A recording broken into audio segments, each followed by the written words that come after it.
계속해서 대구 경북 소식입니다. 본격적으로 여름이 시작된다는 절기상 소모아닌 오늘, 대구와 경북 지역은 맑은 날씨를 보였습니다.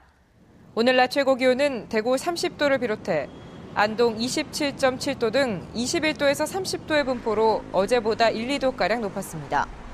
내일은 기온이 더 올라 대구와 고령, 의성 31도, 포항 27도 등 22도에서 31도의 분포를 보이겠습니다. 대구 기상대는 당분간 낮과 밤의 기온차가 15도 안팎으로 크겠고 한낮에 자외선 지수도 높겠다며 건강관리에 주의를 당부하고 있습니다.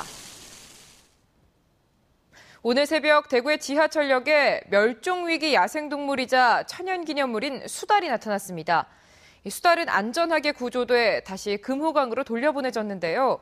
강에서 살아야 할 수달이 어떻게 이렇게 도심에 나타나게 됐는지 김은혜 기자가 취재했습니다. 오늘 새벽 지하철 1호선 아양교역, 검은 짐승 한 마리가 멈춰진 에스컬레이터를 통해 내부로 들어옵니다. 이리저리 왔다 갔다 하다가 화장실로 사라진 이 동물은 바로 멸종위기 야생동물 1급이자 천연기념물인 수달입니다.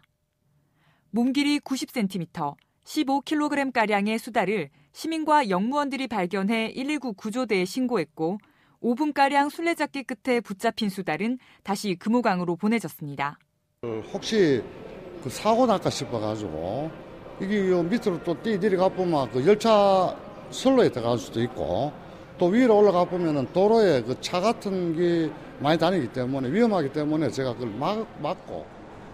아양교역에서 100여 미터 떨어진 금호강에 살던 수달이 먹이를 찾거나 이동을 하다가 길을 잃은 것으로 추정되는데 지난해 홍수 피해를 막는다며 정부와 지자체가 금호강에 있는 버드나무를 대거 없애버린 것도 수달이 이렇게 도심으로 들어온 이유로 지적되고 있습니다.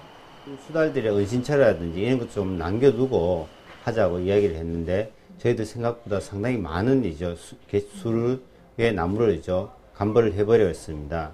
그러다 보니까 얘들이 어떤 자기네들 사는 서식처들의 어떤 위험에 노출되면은 먼 곳으로까지 이동을 하도록 되어 있습니다.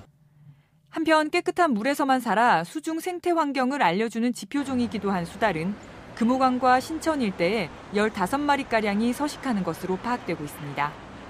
MBC 뉴스 김은혜입니다. 경산 지역 4개 대학 환경미원 300여 명은 지난 한 달여 동안 경산시와 대학 당국에 처우 개선 문제 해결을 위해 많은 대화를 시도했지만 사태를 해결할 의지가 없다면서 오늘부터 전면 파업에 들어간다고 밝혔습니다. 이들은 시간당 최저생계비를 기준으로 월급을 받는 등 만성적인 고용 불안과 저임금에 시달리고 있다며 대학 측이 권리 보장을 위한 역할을 해줄 것을 요구하고 있습니다. 국방부가 군공항 이전 및 지원에 관한 특별법의 시행령 제정안을 마련한 가운데 이 제정안은 군공항 이전 건의 때 주민 의견 수렴과 첨부해야 할 사업 계획서, 군공항 이전터 선정위원회의 구성과 운영 등의 내용을 담아 10월 6일 시행하는 것으로 되어 있습니다. 대구시는 이에 따라 이전 건의 때 이전 주변 지역에 대한 지원 내용과 이전하고 난 뒤 터에 대한 개발 방향 등의 내용을 담아내기 위해 대구경북연구원에 정책 과제를 맡길 계획입니다. 대구지방법원은 동구 지역 주민 3,600여 명이 대구 공군기지 K2 소음 피해 배상 소송을 맡았던 최모 변호사를 상대로 낸 소송에서 최 변호사에게 지연이자의 50%에 상당하는 금액을 원고들에게 반환하라고 판결했습니다. 최 변호사는 2011년 K2 소음 피해 배상 소송에서 이긴 뒤 국가 배상금 511억 원의 15%인 77억여 원을 사례비로 받았고 이와 별도로 지연이자를 자신의 몫이라며 가져가 주민들이 소송을 냈습니다. 감사원의 감사 결과 경북 테크노파크는 지난 2010년부터 3년 동안 직원 57명에게 모두 1억 4,100만 원의 성과급을 가다 지급했습니다.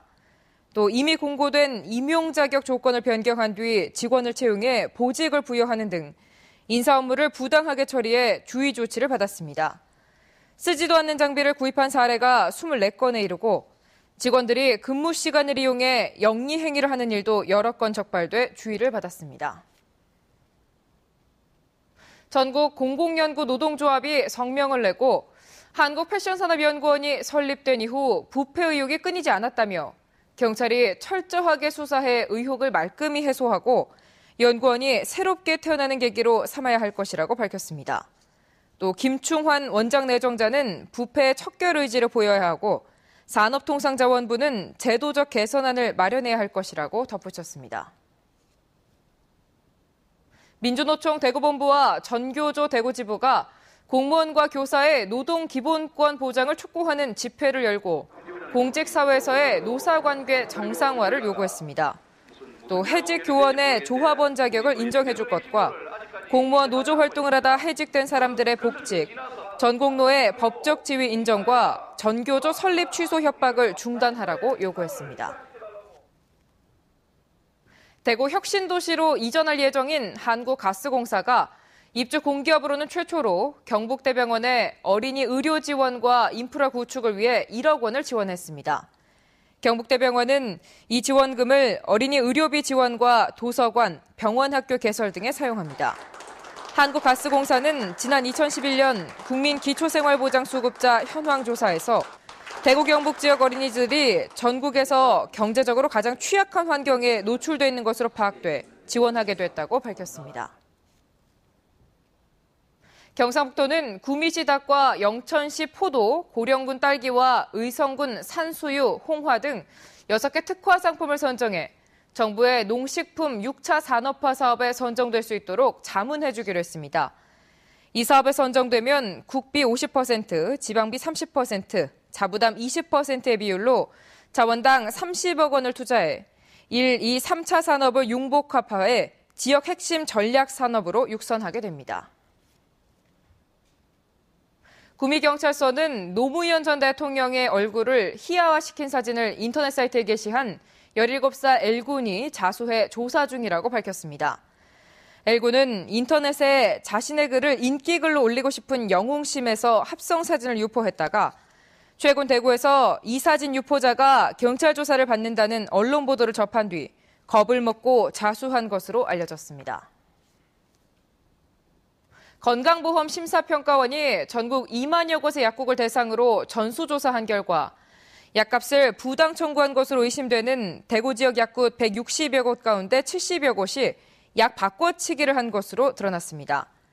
약 바꿔치기 사례 대부분은 처방전에 있는 약보다 원가가 싼 약을 지어주고 보험공단에는 기존에 처방된 약으로 비용을 청구해 차익을 남기는 것으로 약사법 위반에 해당합니다. 대구 경북 소식이었습니다. 고맙습니다.